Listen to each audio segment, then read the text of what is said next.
बहू, सबने खाना खा लिया है, सिर्फ हम और तुम बाकी है। जाओ, दो थाली और कटोरी और गिलास धोकर अपना और मेरा खाना निकाल कर सारे बर्तन खाली कर देना। सासू माँ नीतू जी ने जैसे ही अर्चना से कहा तो उसे आज गुस्सा आ गया और वो फट पड़ी। नहीं खाना मुझे, और आपको खाना है तो खुद थाली धोकर अपना खाना ले लीजिए। दिमाग खराब हो गया है क्या, या फिर बुखार से बौरा गई हो? नीतू जी तलखे से बोली। आपको जो समझना है समझिए, लेकिन रोज रोज आपके इस रवैये से मेरी भूख मिट चुकी है। हर वक्त चाहे नाश्ता करना हो या फिर खाना खाने से पहले बर्तन धो लो और तब खाओ। अर्चना भी आज गुस्से में बोल पड़ी। तो क्या हो गया, दो बर्तन धोने से तुम छोटी हो जाओगी क्या?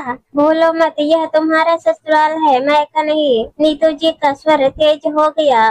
क्या बात है, किस बात पर इतनी बहस हो रही है? नीतू जी की तेज आवाज को सुन मानव जी और बेटा मनोज किचन में आ गए। कुछ नहीं जी, बहू को कह रही थी खाना खाने को, लेकिन वो मना कर रही, बस इतनी सी ही बात। नीतू जी असली बात छुपाते हुए बोली। अर्चना, तुम खाना खाने से क्यों मना कर रही हो? और खाओगी नहीं तो दवा भी असर नहीं करेगी। मानव अर्चना जी की तरफ देखकर बोले। कैसे खाओ पापा जी, यहाँ तो रोज का नियम हो गया है, पहले बर्तन धो लो फिर खाना परोसो।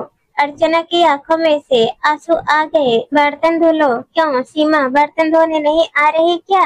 और जब तुम्हें बुखार है तो काम क्यों कर रही? मानव जी ने पूछा। वैसे तो मम्मी जी उठते बैठते मुझे ताना मारती हैं कि तुम्हारे मायके से कुछ भी बर्तन नहीं मिला। तुमसे ज्यादा तो मैंने अपनी बेटियों को दे रखा है, और मेरे पास भी ड्रम में बहुत बर्तन है, लेकिन रोज के इस्तेमाल के लिए सदस्यों के हिसाब से भी बर्तन कम है।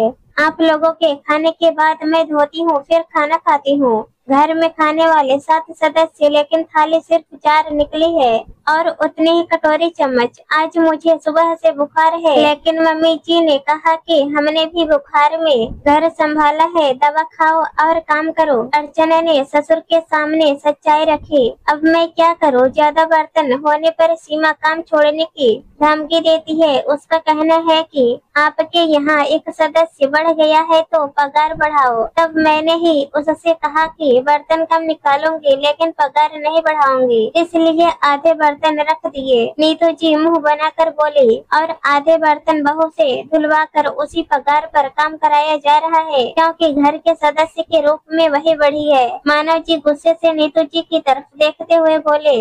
सास बनते ही तुम इतने कठोर दिल की हो गई कि तुम्हें बहू का बुखार भी समझ नहीं आया, और उससे उस हालत में सब काम करवाया। शर्म आनी चाहिए तुम्हें। घर के सब बर्तन वापस किचन में रखो, और कम पड़ रहे हो तो अपने ड्रम से निकालो। आज के बाद अगर ऐसा कुछ हुआ तो बहू को विदा करा के लाते समय समधन से बोलकर आई थी कि अपनी बेटी की तरह रखूंगी। इस तरह तुम अपनी बेटी को रखती हो? कहाँ है तुम्हारी लाडली? अपने कमरे में आराम कर रही, उसे बहू के साथ किचन में होना चाहिए। मानव जी ने बेटी सुहाना को आवाज लगाकर बुलाया और उसे भी डांट लगाई। जाओ, जाकर अंदर से थाली निकालो और अपनी भाभी का खाना लगाकर उसके कमरे में देकर आओ। और नीतू जी, आपकी सीमा आए तो उससे कह दीजिएगा कि आज से बर्तन ज्यादा ही मिलेगा। उसे धोना है तो धोए, वरना उसका हिसाब कर देना। दूसरे काम वाले आएगी, और आज के बाद घर में बर्तन की कमी नजर नहीं आनी चाहिए। मानव जी ने नीतू जी को भी